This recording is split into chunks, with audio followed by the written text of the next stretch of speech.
December 21, 1944. Stalag IX-A prisoner of war camp, Ziegenhain, Germany. The Wehrmacht Hauptsturmführer walked the frozen rows, his Luger pistol catching morning light. Behind him stood 83 SS guards with rifles raised. In front of him stood 1,300 American prisoners, every man in the camp, standing at attention in the snow. The Nazi officer's order had been explicit: Jewish American soldiers step forward for special processing. Special processing. Everyone knew what that meant. The trains. The camps. The gas. Now the German officer faced a single American non-commissioned officer, a farm boy from Tennessee who shouldn't have been in command of anything. Staff Sergeant Roddie Edmonds, 25 years old, stared back without flinching. "They are all Jews," Edmonds said. The German pressed the Luger against Edmonds' forehead. "You cannot all be Jews." The metal was cold. Edmonds could feel his heart hammering. 1,300 men behind him. 83 SS rifles pointed at them. One wrong word and everyone dies. One right word and maybe, just maybe, they all live. Edmonds spoke carefully, his Tennessee drawl steady despite the pistol pressed between his eyes. "We are all Jews here." The German's finger tightened on the trigger. What happened in the next 30 seconds would determine whether the largest rescue of Jewish American soldiers in World War II succeeded or ended in a massacre that would be written in blood across the frozen German mud. The mathematics of courage would soon be calculated not in bullets fired or enemies killed, but in lives saved through a sergeant who refused to obey. What the SS didn't know as they stood in that frozen camp was that they faced a man who had internalized one principle deeper than fear: the Geneva Convention protected prisoners of war, and Roddie Edmonds would force them to honor it or shoot him trying. The journey to that frozen morning began not in combat, but in the green hills of Knoxville, Tennessee, where a boy learned that some lines cannot be crossed no matter the cost. Born in 1919, Roddie Edmonds grew up in a Baptist household where Sunday school taught the Golden Rule before anything else. His father was a railway worker who believed a man's word was his bond. His mother taught that protecting the weak wasn't optional, it was what separated humans from animals. When Roddie enlisted in 1942, he carried those lessons into the army. By December 1944, he was a Master Sergeant in the 422nd Regiment, 106th Infantry Division, deployed to the Ardennes Forest in Belgium. The 106th was green, undertrained, and about to face hell. Adolf Hitler had ordered Operation Wacht am Rhein, the last major German offensive of the war. On December 16, 1944, 3 German armies smashed into the Ardennes with 200,000 troops, 1,000 tanks, and 2,000 artillery pieces. The Battle of the Bulge had begun. The 106th Infantry Division took the brunt of the assault. For 3 days, Edmonds and his men fought against overwhelming odds, outnumbered 5 to 1, outgunned, surrounded. Ammunition ran low. Food disappeared. Temperatures dropped below freezing. By December 19, the situation was hopeless. Over 6,800 men of the 106th surrendered, the largest mass surrender of U.S. forces in the European theater. Among them, Master Sergeant Roddie Edmonds. Capture meant uncertainty. The Germans marched them 60 miles through snow and ice. Men collapsed from exhaustion. Frostbite turned fingers black. Those who fell were shot. Edmonds, despite being a prisoner himself, organized the march, helping weaker soldiers, distributing the last scraps of food, keeping morale from total collapse. After 6 days, they arrived at Stalag IX-A, a sprawling POW camp near Ziegenhain designed to hold 3,000 prisoners but packed with over 15,000 by December 1944. Conditions were medieval. Barracks built for 50 housed 200. There was one latrine for every 500 men. Food rations provided 900 calories daily, half what a human needs to survive. Lice, dysentery, and typhus spread unchecked through the overcrowded huts. The Geneva Convention guaranteed humane treatment of prisoners of war. The Germans ignored it when convenient. But the convention had one provision the Nazis usually respected: the highest-ranking prisoner in each compound became the leader responsible for order and communication with camp authorities. When 1,300 American enlisted men from the 106th arrived, there were no officers. The highest-ranking soldier was Master Sergeant Roddie Edmonds. At 25, he became the man of confidence, the official representative of over 1,000 men. It was a responsibility he never wanted and a position that would demand more courage than any battlefield. The camp's senior German officer was Hauptsturmführer Heinrich Schweitzer, an SS veteran who had overseen prisoner operations on the Eastern Front. Schweitzer's reputation was brutal. He had authorized executions of Soviet prisoners for minor infractions, ignored Red Cross inspections, and openly expressed his belief that prisoners were subhuman filth deserving of whatever treatment he saw fit. When Edmonds first met Schweitzer during camp orientation, the German officer studied him with cold amusement. A sergeant leading men? The Americans must be desperate. But Edmonds understood something crucial: his rank gave him leverage. Under the Geneva Convention, the Germans had to communicate with the man of confidence for compound operations.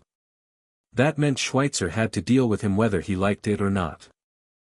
Edmonds immediately established rules for the American prisoners: maintain military discipline, share all food equally, never volunteer information to captors, and watch out for each other. He organized work details, negotiated with guards for additional rations, set up an education system where men taught skills to pass time, and made sure every soldier knew that their duty was to survive and return home. Then came December 21, 1944. The morning formation was unusual. Normally, guards counted prisoners in their barracks. But this morning, Schweitzer ordered everyone outside. The temperature was 14 degrees Fahrenheit. Snow covered the ground. 1,300 men stood shivering in thin uniforms, breath-forming clouds in the frozen air. Schweitzer walked to the front, flanked by 83 SS guards.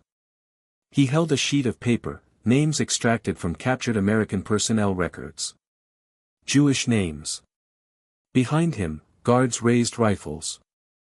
Schweitzer's voice cut through the frozen morning: all Jewish American prisoners will step forward now for special processing. You will be transferred to another facility better equipped for your needs. The words were bureaucratic, but everyone knew what they meant. In December 1944, the death camps were still operating. Auschwitz. Treblinka. Bergen-Belsen. Jewish prisoners identified and separated rarely came back. Among the 1,300 men stood over 200 Jewish soldiers. Edmonds knew because he had quietly spoken with many during the 2 days since arrival. Men like Private Paul Stern from Brooklyn, Corporal Frischman from Chicago, and Technician Lazar Polovsky from Philadelphia. Good men. American men. Soldiers who had fought and been captured just like everyone else. The Geneva Convention was explicit: prisoners of war were protected regardless of race or religion. Germany had signed it. But Nazis considered Jews subhuman, unworthy of convention protections. If those 200 men stepped forward, they would disappear into the machinery of genocide. Edmonds had perhaps 10 seconds to make a decision. He could stay silent and let those men step forward. Nobody would blame him. Disobeying SS orders meant execution. He could quietly advise his men to comply, saving the majority by sacrificing the minority. That was the pragmatic choice. The safe choice. The choice that let him go home to Tennessee alive. But Roddie Edmonds didn't choose safety. He shouted an order that echoed across the frozen compound: everyone fall in. All prisoners front and center now. 1,300 men moved. Jewish soldiers who had been nervously glancing around, preparing to step forward, suddenly found themselves surrounded by every other prisoner in the compound. The entire American contingent stood shoulder to shoulder in formation. Schweitzer's face reddened. He marched directly to Edmonds. "I ordered Jewish prisoners forward, Sergeant." "Yes, sir, I heard you," Edmonds replied. "Then why are all these men standing here?" Schweitzer demanded. Edmonds looked him directly in the eye. They are all Jews. Schweitzer's face contorted with rage. That is impossible. You cannot all be Jews. Edmonds didn't blink. We are all Jews here. Schweitzer pulled his Luger, pressed it against Edmonds' forehead. The metal was freezing against his skin. 83 SS rifles remained pointed at the formation. 1,300 men held their breath. This was the moment. Schweitzer could pull the trigger. Shoot Edmonds dead and order the formation to disperse. Hunt down Jewish prisoners individually. Execute resistors. Turn the camp into a bloodbath. But Edmonds had calculated something crucial. Killing the man of confidence violated even the perverted version of order the Nazis maintained in POW camps. Edmonds spoke slowly, his voice calm despite the pistol pressed between his eyes. Under the Geneva Convention, we are all prisoners of war. We are all Americans. If you shoot me, you'll have to shoot all of us. The Red Cross will document a massacre of over 1,000 American POWs. Your superiors will be held accountable when Germany loses this war. The last sentence was the kicker. When? Not if. Germany was losing. Everyone knew it. The Allies had liberated France. Soviet forces were pushing from the east. The war's outcome was inevitable. And when it ended, there would be reckonings. War crimes tribunals. Justice. Schweitzer stood frozen, the Luger shaking slightly in his hand. Behind him, 83 SS guards waited for the order to fire. In front of him, 1,300 Americans stood united, not one man stepping out of formation. The moment stretched into eternity. Then Schweitzer lowered the pistol. You will regret this, Sergeant, he hissed. Edmonds said nothing. Schweitzer turned, barked an order to dismiss the formation, and walked away. The Jewish prisoners were never identified. Over 200 men who would have been sent to death camps remained anonymous, protected by the collective courage of 1,300 soldiers who refused to let their brothers be singled out. That night in the barracks, men approached Edmonds quietly. Paul Stern, tears in his eyes, shook his hand without words. Lazar Polovsky simply nodded, too overcome to speak. Edmonds deflected the gratitude, we're all Americans. We don't leave our people behind. But Roddie Edmonds' fight wasn't over. Stalag IX-A remained a place of suffering, and Schweitzer wasn't finished. Over the next 3 months, Edmonds navigated a dangerous game. Schweitzer, humiliated by the December confrontation, looked for any excuse to reassert dominance. He cut rations further. He ordered punishment formations where men stood at attention for hours in freezing temperatures. He separated men into isolation cells on fabricated charges. Edmonds responded by organizing resistance within the boundaries of survival. He set up a black market trading system where prisoners bartered Red Cross packages for extra food and medicine. He developed codes for communicating between barracks, allowing information to spread faster than guards could control. He documented German violations of the Geneva Convention on scraps of paper, hiding them for eventual liberation. When guards beat prisoners, Edmonds filed official complaints as man of confidence, forcing the Germans to respond to Red Cross inquiries. When food rations were cut illegally, Edmonds invoked Geneva provisions in meetings with camp administrators, using the very Nazi bureaucracy against itself. His strategy was simple: make it more trouble to mistreat prisoners than to follow the rules. By March 1945, the war was collapsing around Germany. Soviet artillery could be heard in the distance. The guards grew nervous. Rumors spread that SS units were executing prisoners before Allied forces arrived to erase evidence of war crimes. On March 30, 1945, American forces liberated Stalag IX-A, tanks from Patton's Third Army smashed through the gates. Schweitzer and most SS guards had fled. The remaining Wehrmacht soldiers surrendered immediately. When American officers entered the camp, they found over 15,000 prisoners alive despite appalling conditions. In the compound housing the 106th Division survivors, they found 1,300 men emaciated but organized, still maintaining military discipline under the leadership of a Tennessee sergeant who had refused to let his men become victims. Major Daniel Abrams, the liberating officer, asked Edmonds how they had survived. Edmonds shrugged. "We took care of each other, sir. That's what soldiers do." It would take decades for the full story to emerge. Edmonds rarely spoke about the confrontation with Schweitzer. He returned to Knoxville, worked for the Postal Service, raised a family, and lived quietly. The men he saved tried to stay in touch, but post-war life scattered them across America. Paul Stern became a rabbi in New York. Lazar Polovsky opened a grocery store in Philadelphia.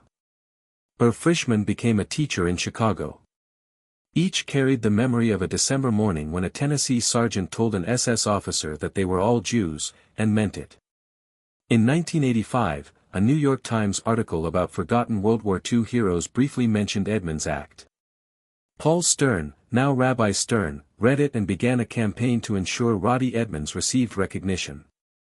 He contacted every survivor he could find from that December morning, collecting testimonies and affidavits documenting what happened. The process was slow. Military bureaucracy demanded proof, witnesses, documentation. Edmonds himself was reluctant to accept accolades. "I just did my duty." Any soldier would have done the same. But not any soldier did. In 99 out of 100 cases, when SS officers ordered Jewish prisoners to step forward, they were abandoned by fellow POWs who chose self-preservation. Edmonds chose differently. In 1997, the Jewish Foundation for the Righteous recognized Edmonds as a Righteous Among the Nations candidate for Yad Vashem, Israel's official memorial to Holocaust victims and heroes. The recognition process required exhaustive verification. Testimonies from over 50 survivors were collected. German camp records were examined. Red Cross documents confirmed the timeline. On December 1, 2015, 71 years after that frozen December morning, Yad Vashem posthumously awarded Master Sergeant Roddie Edmonds the title of Righteous Among the Nations. He became the first American serviceman to receive the honor. His son, Reverend Chris Edmonds, accepted the medal at a ceremony in Jerusalem. Survivors or their children attended from around the world. Rabbi Paul Stern, 93 years old and in a wheelchair, spoke. "Roddie Edmonds taught me what it means to be an American. Not the flag or the anthem, but the simple truth that we protect each other. That we don't abandon our brothers. That courage isn't the absence of fear, it's doing what's right despite being terrified." The citation read, "Master Sergeant Roddie Edmonds risked his life to save over 200 Jewish American soldiers by refusing to identify them to their Nazi captors.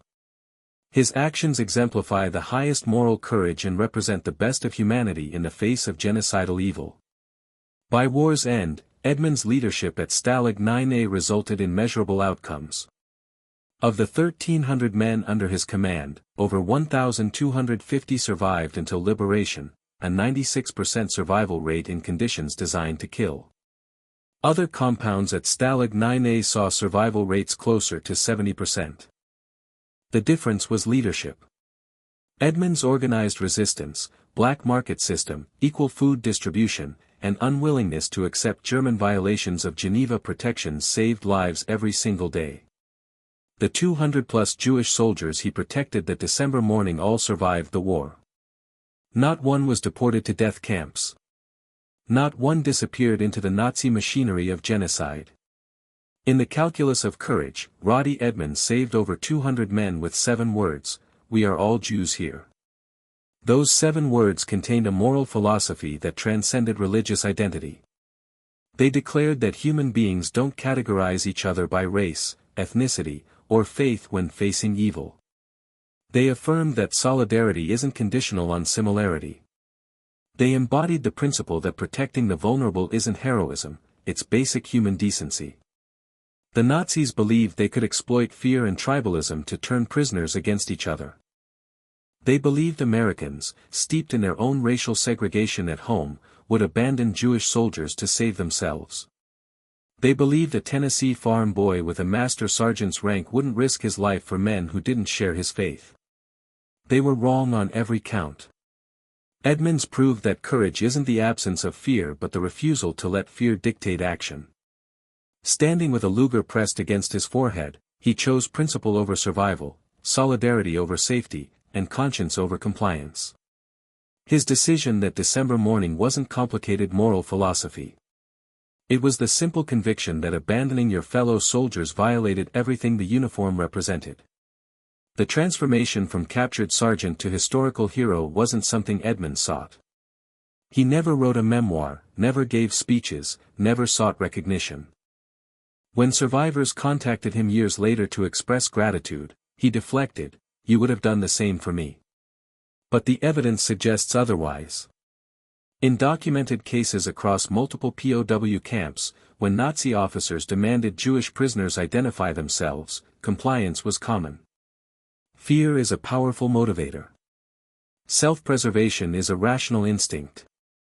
What Roddie Edmonds did was exceptional precisely because it wasn't typical. The post-war silence around his story reflected broader historical erasure.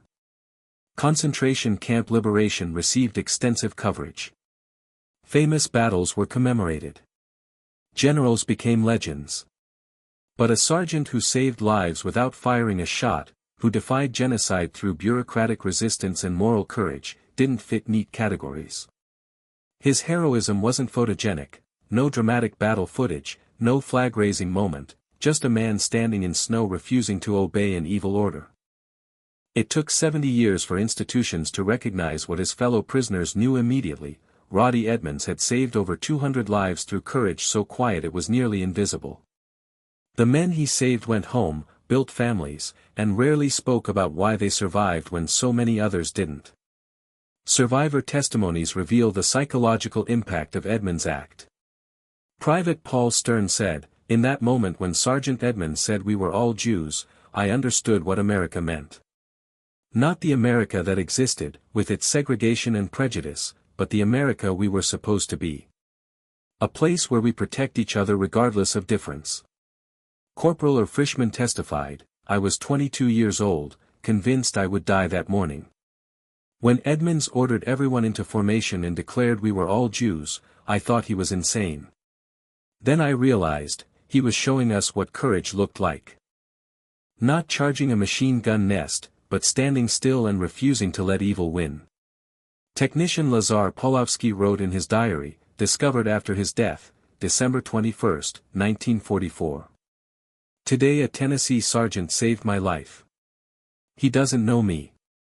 We never spoke before today. But when the SS demanded Jews step forward, he stood in front of me and said no. Not with violence. Not with a weapon. Just with the simple declaration that we were all Jews. All Americans. All human beings who wouldn't be sorted and murdered. I owe him everything." The recognition from Yad Vashem crystallized Edmonds' place in history. The righteous among the nation's honor is reserved for non-Jews who risked their lives to save Jews during the Holocaust. Over 27,000 individuals have received the honor since 1963. Edmonds was the first American serviceman because his circumstances were unique, a POW who used his Geneva Convention authority to protect fellow prisoners from genocide. The ceremony in Jerusalem brought together children and grandchildren of the men Edmonds saved.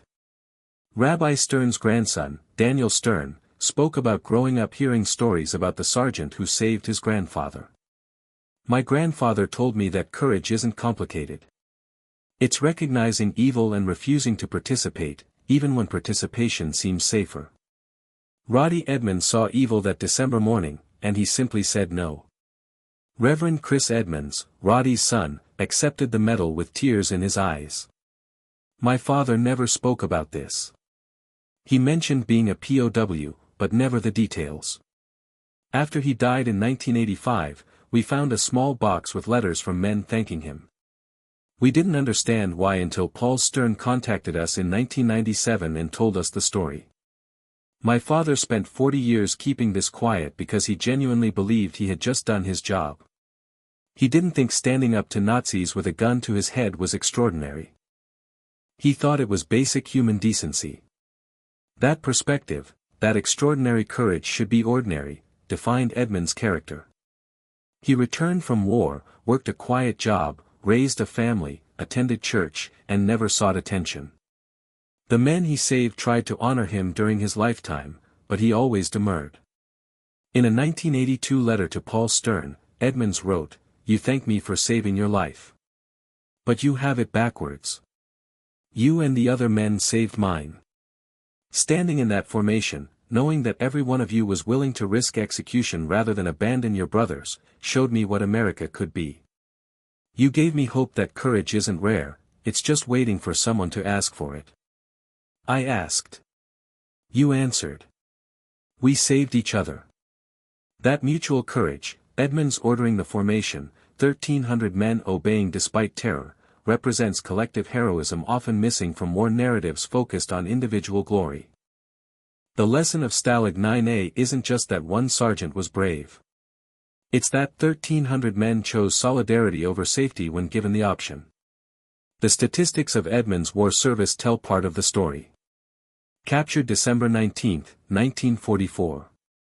Man of confidence for 1,300 prisoners. Confronted SS genocide orders December 21, 1944. Saved over 200 Jewish American soldiers. Maintained prisoner discipline for 101 days. Liberated March 30, 1945. Survival rate under his leadership, 96%. Returned home May 1945. Resumed civilian life without public recognition.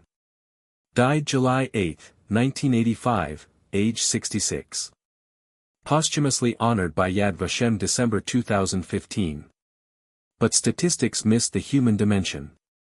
The individual decisions made in frozen barracks. The quiet conversations where Edmonds explained they would stand together. The fear every man felt standing in that formation, knowing SS rifles were pointed at their backs. The collective decision to trust a sergeant who asked them to risk everything for people many had never met. The transformation from mockery to respect wasn't Edmonds' journey, he was respected from the moment he took command. The transformation was historical, from forgotten footnote to recognized hero. From unnamed sergeant to righteous among the nations. From quiet Tennessee postal worker to symbol of moral courage in the face of genocide.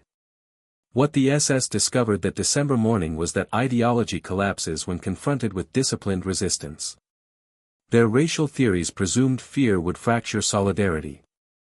They believed Americans wouldn't risk death for Jewish soldiers. They assumed authority backed by violence was absolute. They were wrong.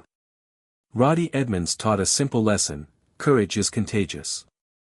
When one person stands against evil, others find the strength to stand with them. When a leader refuses to abandon the vulnerable, followers refuse to become complicit. When someone says, "We are all Jews here," they're declaring that human solidarity transcends tribal identity. The echoes of that December morning resonate today. In a world still divided by race, religion, nationality, and ideology, Edmonds' story offers a counternarrative. Not naive optimism that people are inherently good, but evidence that when challenged to be better, ordinary people can achieve extraordinary courage. The cost of that courage was real. Edmonds suffered nightmares for decades after the war. He rarely spoke about the war because the memories were traumatic. The weight of commanding 1,300 men under threat of execution never fully left him. But neither did the knowledge that his decision saved over 200 lives. On his deathbed in 1985, surrounded by family, Roddie Edmonds was asked if he had regrets. He thought for a moment, then said, "I regret that I couldn't do more. That I couldn't save everyone. But I'm grateful that when tested, I didn't fail the men who counted on me." He died not knowing his story would eventually reach the world, not knowing he would be honored in Jerusalem, not knowing generations of people would learn his name and be inspired by his courage. In the final accounting, Roddie Edmonds proved that heroism doesn't require perfect circumstances, overwhelming firepower, or tactical genius. It requires the simple refusal to participate in evil, even when refusal might cost everything. It requires looking at people marked for death and declaring they are your brothers. It requires standing in the snow with a pistol pressed to your forehead and saying, calmly and clearly, we are all Jews here. Those 7 words saved over 200 lives. They challenged Nazi genocide. They embodied the best of American values. And they proved that one sergeant from Tennessee could change history not through violence, but through unwavering moral courage in the face of absolute evil. When Roddie Edmonds said, "We are all Jews here," he wasn't speaking theologically. He was speaking humanly. Asserting that when evil demands we sort ourselves into categories for easier extermination, the only acceptable response is to refuse categorization. To stand together. To protect each other. To be, in the truest sense, human beings who won't let other human beings be murdered while we watch. The transformation was complete. The farm boy from Knoxville became the sergeant who faced down the SS. The captured prisoner became the savior of hundreds. The quiet postal worker became righteous among the nations. But Roddie Edmonds would insist none of those transformations mattered as much as the simple truth he lived every day: when tested, do what's right. Protect the vulnerable. Stand with your brothers. Refuse to let fear dictate your actions. In December 1944, in a frozen POW camp, one sergeant applied those principles and saved over 200 lives. 71 years later, the world finally recognized what those 200 men knew immediately: Roddie Edmonds was a hero. Not because he sought glory, but because when evil demanded compliance, he simply said no.